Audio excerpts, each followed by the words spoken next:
Ribuan warga Israel menggelar aksi demo di Tel Aviv menuntut gencatan senjata dengan Hamas. Dengan membawa spanduk, poster, dan plakat, warga Israel dengan tegas menentang Netanyahu dan anggota pemerintahannya. Protes ini juga menuntut pembebasan tahanan Israel dari Gaza melalui kesepakatan damai. Mengutip Tribun News, pada 23 Desember 2024 diketahui seruan aksi ini disampaikan Asosiasi Keluarga Tahanan Zionis di Gaza. Tak hanya di Tel Aviv, protes juga diadakan di Haifa, Beersheba, dan Yerusalem Barat. Adapun warga Israel mengklaim Netanyahu menghantam negosiasi demi kepentingan politik. Pemukiman Israel pun menegaskan bahwa mengakhiri perang adalah solusi untuk memulangkan para tahanan. Selain itu, demonstrasi juga mengecam Netanyahu atas kebijakan militernya yang dianggap gagal. Imbasnya, kini popularitas Netanyahu menurun bahkan kalah dalam jajak pendapat terbaru. Media Israel mengklaim tekanan publik semakin kuat agar Netanyahu mundur dari pemerintahan. Angkatan bersenjata Yaman mengklaim kemenangan besar dalam menggagalkan serangan dari Amerika Serikat dan Inggris. Houthi berhasil menembak jatuh jet tempur F-18 dan memaksa kapal induk USS Harry Truman mundur. Serangan ini diklaim sebagai upaya pembelaan Palestina dan menanggapi dukungan Yaman sejak awal perang.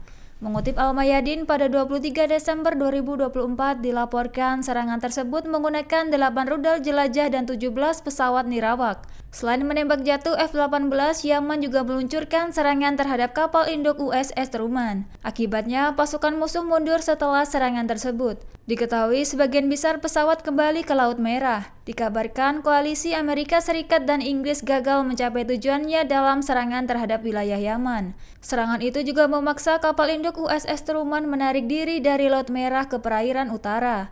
Sementara Houthi mengklaim keberhasilannya dan menegaskan kesiapan untuk menghadapi agresi ke depannya. Selain itu, Angkatan Bersenjata Yaman memperingatkan Israel dan Amerika agar tidak melancarkan agresi lebih lanjut. Kelompok perlawanan Palestina meluncurkan rentetan roket terhadap pasukan Israel di Gaza. Diketahui Brigadir Al-Quds dan Brigadir Syuhada Al-Aqsa juga menargetkan pasukan pendudukan Israel.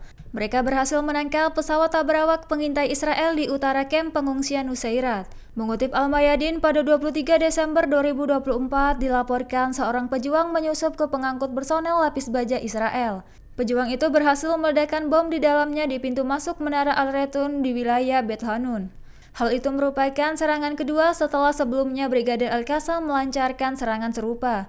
Adapun Brigadir Al-Quds juga merilis rekaman serangan terhadap kendaraan militer Israel di Gaza Utara. Media Israel melaporkan 3 tentara terluka, 1 diantaranya kritis setelah alat peledak meledak di tank Zionis. Sementara Brigadir Al-Qassam mengklaim serangan terhadap pasukan infanteri Israel di kamp Jabaliyah. Serangan juga menghancurkan pengangkut personel lapis baja Israel. Akibatnya menewaskan seorang perwira Israel di kamp pengungsian Jabaliyah. Brigadir Al-Qassam, sayap militer Hamas, berhasil menargetkan pasukan infanteri Israel di kamp pengungsian Jabaliyah, Gaza Utara. Akibatnya, 9 tentara Israel yang bersembunyi di sebuah rumah terkena serangan muatan TBG. Selain itu, pejuang Al-Qassam juga menghancurkan pengangkut personel lapis baja Israel di daerah Al-Elmi. Serangan itu menggunakan alat peledak rakitan yang menghancurkan kendaraan lapis baja Israel. Mengutip Al-Mayadin, pada 23 Desember 2024 dilaporkan seorang perwira Israel tewas disergap Al-Qassam di kamp pengungsian Jabaliyah Pusat. Brigadir Al-Qassam melancarkan serangan besar untuk menghadapi serangan IDF yang memfokuskan upayanya di Jabaliyah.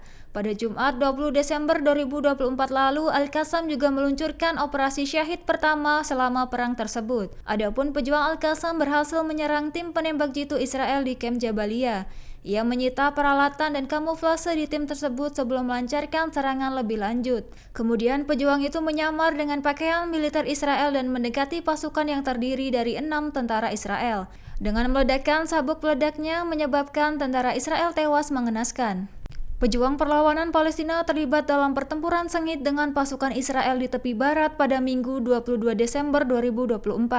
Serangan terjadi saat pasukan Israel menyerbu beberapa wilayah termasuk kota Silat Al-Harithiyah dan Tulkarm. Dilaporkan pejuang perlawanan melepaskan tembakan beruntun ke arah pasukan Israel. Selain itu, pejuang meledakkan bom anti personel dan anti kendaraan yang menargetkan tentara dan kendaraan Zionis. Akibatnya menyebabkan korban jiwa meningkat di kalangan pasukan Israel. Mengutip Al-Mayadin, pasukan keamanan Palestina juga melakukan serbuan ke rumah sakit di Jenin. Dikabarkan mereka berhasil menangkap 2 pemuda. Adapun Brigadir Al-Quds mengumumkan perlawanan terhadap serbuan pasukan Israel di wilayah Tulkarm. Diketahui pejuang Al-Quds meluncurkan rentetan tembakan roket dan mortir menargetkan pasukan Israel. Pejuang berhasil melukai tentara IDF dan menghancurkan kendaraan penyerang. Gempuran tersebut merupakan bagian dari serangkaian serangan balasan terhadap pendudukan Israel di tepi barat. Meskipun serangan berlanjut, pejuang Palestina tetap berkomitmen melawan militer IDF. Download Tribun X sekarang, menghadirkan lokal menjadi Indonesia.